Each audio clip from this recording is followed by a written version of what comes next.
अनुग्रह लघु मनन में आप सभी श्रोता मित्रों का बहुत बहुत स्वागत है। भाई अजीत होरो का अभिवादन स्वीकार कीजिए। मित्र, इन दिनों हम अवश्य शब्द पर विचार कर रहे हैं। कल हमने चर्चा की थी कि वचन में बहुत जगहों पर अवश्य था या अवश्य है शब्दों का प्रयोग किया गया है। अंग्रेजी में देखें तो वहां पर मस्ट MUST शब्द का इस्तेमाल किया गया है, जबकि यदि उर्दू में देखें तो वहां अवश्य के लिए लाजिमी या लाजिम शब्द का इस्तेमाल किया गया है। इसका अर्थ यह है कि अवश्य है का मतलब यह हुआ कि इट इज मस्ट, यानी इसे होना ही है।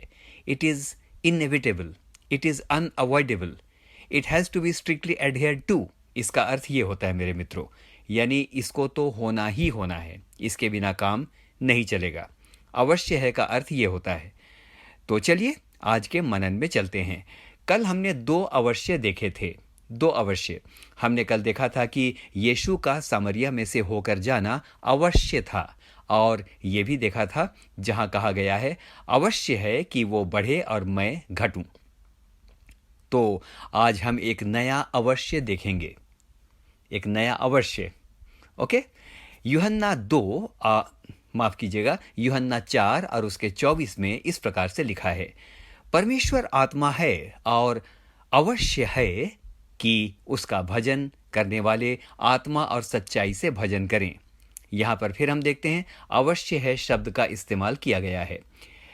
मित्र, सबसे पहले हमें यह समझ लेना चाहिए कि यहां पर भजन से अर्थ सिर्फ गीत गाना नहीं है। भजन सुनते ही यह भाव आता है कि गीत गाने की बात कही जा रही है, लेकिन दरअसल ऐसा नहीं है। यदि अंग्रेजी और केनॉय ग्रीक का मूल भाव देखें तो भजन का अर्थ आराधना से है। इसी यूहन्ना 4:24 को पढ़ेंगे तो वहां भजन के अनुवाद में इंग्लिश में देखेंगे तो वर्शिप लिखा है।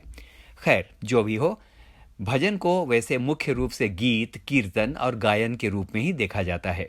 आइए एक निगाह इन दिनों के भजनों या आराधना पर डालें। इन दिनों के यानी मॉडर्न टाइम्स। मैं कहना चाहूंगा, मेरा भी अनुभव है, हमारे पास आज एक से एक ब्रांडेड वाद्य यंत्र हैं, एक से एक गैजेट्स हैं। हमारे पास नामी गिरामी कंपनियों के भारी भरकम मूल्य वाले बड़े बड़े वाद्य यंत्र हो सकते हैं, वाद्य उपकरण हो सकते हैं। लेकिन शायद अभी तक अधिकांश कलीसियाओं ने आत्मा और सच्चाई से भजन करने को ठीक से नहीं समझा है। यदि आपकी कलीसिया आत्मा और सच्चाई से भजन करती है तो मैं आपको बधाई देता हूं। मित्र, मैं पहले इस बात को यहां स्पष्ट कर दूं कि मैं वाद्य यंत्रों के विरोध में नहीं हूं, लेकिन एक बात कहना चाहता हूं। सुनेंगे, एक बात कहना चाहता हूं। बिना आत्मा और सच्चाई से भजन करना या गीत गाना सिर्फ आवाज करना है। हम कई बार सिर्फ आवाज कर रहे होते हैं और सोचते हैं कि बहुत अच्छी आराधना कर रहे हैं। दरअसल ऐसा नहीं है। We are just making the sound and we are not worshipping the lord. तो सवाल उठता है कि आत्मा और सच्चाई से फिर भजन करना क्या है? तो आइए इसके कुछ उदाहरण देखते हैं। प्रेरितों के काम उसका 16वां अध्याय और उसके 25वें पद में इस प्रकार से लिखा है, आधी रात के लगभग पौलुस और सीलास प्रार्थना करते हुए परमेश्वर के भजन गा रहे थे और बंधुए उनकी सुन रहे थे। मित्र, आप इस पद को जानते हैं। इस अध्याय को यदि आप पूरा पढ़ें तो आपको पता चलेगा कि पौलुस और सीलास किसी बहुत भारी स्टेज में गीत नहीं गा रहे थे, वे जेल में थे।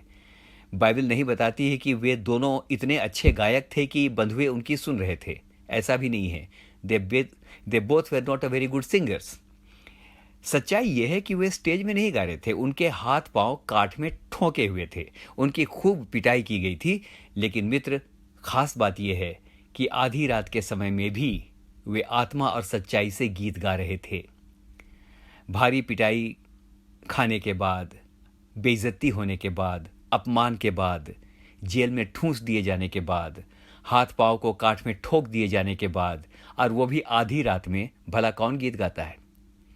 वहां तो लोग हाय हाय करते, लेकिन मेरे मित्र, वे आत्मा और सच्चाई से गीत गा रहे थे, और क्योंकि आत्मा गा रहा था, बंधुए उनकी सुन रहे थे। और मित्र, क्योंकि उन्होंने आत्मा और सच्चाई के साथ गाया, वहां दो महान सामर्थी काम हुए। उस जेल खाने के अंदर 2 महान सामर्थी काम हुए।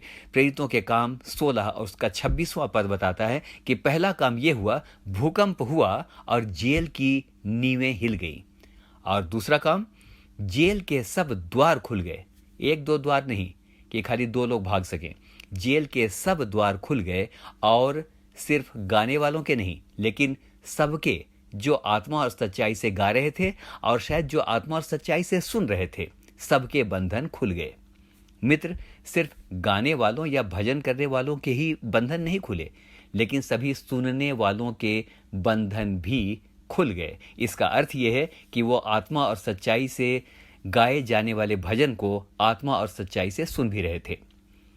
मित्र, एक और बहुत बड़ी बात है, सबके सामने के सभी द्वार खुल गए, क्योंकि वहां पर आत्मा और सच्चाई से भजन हो रहा था। मित्र, कितना मनोहर है ना ये सुनना कि आत्मा और सच्चाई से यदि भजन किया जाए तो बंदीगृह की दीवारें और नींवें हिल जाती हैं, लोगों के बंधन खुल जाते हैं और उनके सामने का द्वार भी खुल जाता है। आज के प्रसंग में आइए इस बात की चर्चा करते हैं। आज हजारों लोग बुरी आदतों, अंधकार की ताकतों, दुष्ट आत्माओं, शरीर की बुरी अभिलाषाओं के बंदीगृह में बंद हैं। शरीर की अभिलाषाओं के बंदीगृह में बंद हैं। तो परमेश्वर हमसे इस समय जब आप इस मनन को सुन रहे हैं, ऐसा भजन चाहता है, ऐसी आराधना चाहता है कि लोगों के बंदीगृहों की नींवें हिल जाएं, उनके बंधन खुल जाएं, और जिनको कोई द्वार दिखाई नहीं पड़ता कि कहां से निकलें, उनके सामने एक उपयोगी द्वार भी खुल जाए। मित्रों, पहला शमूएल 16 और उसके 14 में वचन एक बात और बताता है। इस्राएल का पहला राजा शाऊल जब दुष्ट आत्मा से घबराने लगा ना, तो लोगों ने दाऊद को बुलाया। और पहला शमूएल 16 उसके 23 में इस प्रकार से वृतांत है। वहां लिखा है, जब दाऊद आत्मा से भरकर बजाता था तो दुष्ट आत्मा शाऊल में से हट जाता था।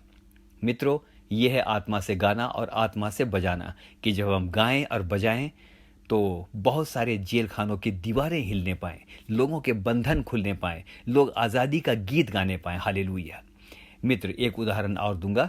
यहोशू 6 अध्याय में वर्णन है कि 40 वर्षों की यात्रा के बाद इस्राएली लोग जब बिल्कुल इस्राएल के सिवाने पर पहुंच गए, जब वो बिल्कुल सामने पहुंच गए, तो उनके सामने एक बाधा थी, और वो बाधा थी यरीहो की अभेद्य दीवार।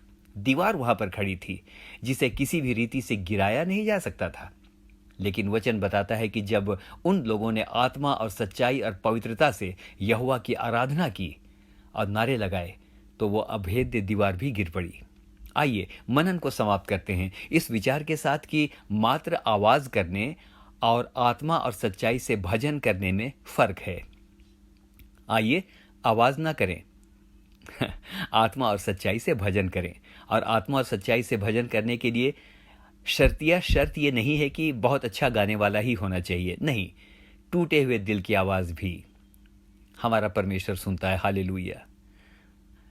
मैं धन्यवाद करता हूं। आइए ऐसा भजन करें कि फर्श हिल जाए और हमारी स्तुति के स्वर अर्श यानी आसमान तक पहुंच जाएं, यानी आसमानी खुदा बाप तक पहुंच जाएं, ताकि बहुत से बंधुए आजाद होने पाएं। सुनिएगा, अंतिम वाक्य बोल रहा हूं, ऑप्शनल नहीं है, लेकिन अवश्य है कि उसका भजन आत्मा और सच्चाई से किया जाए। आमीन और फिर से आमीन। हमें से हर एक को परमेश्वर आशीष दे। आमीन।